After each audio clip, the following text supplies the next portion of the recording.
Varshit from grade 3. I'm going to tell you about adjective.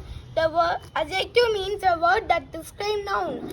Adjective is a word that describe noun to make our sentence colorful and interesting. Adjective tell us more about a noun, how someone or something looks, feels, or behaves. Adjective answer question like what kind, how many, what color.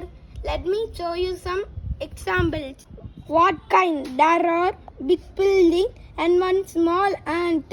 How it looks? The sun is very bright. The star is very shiny. What taste? Apple tastes sweet. Lemon tastes sour. How it smells? Dustbin smells stinky. Flower smells fresh.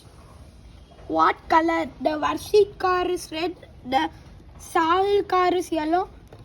The school bus is in green color. Thank you.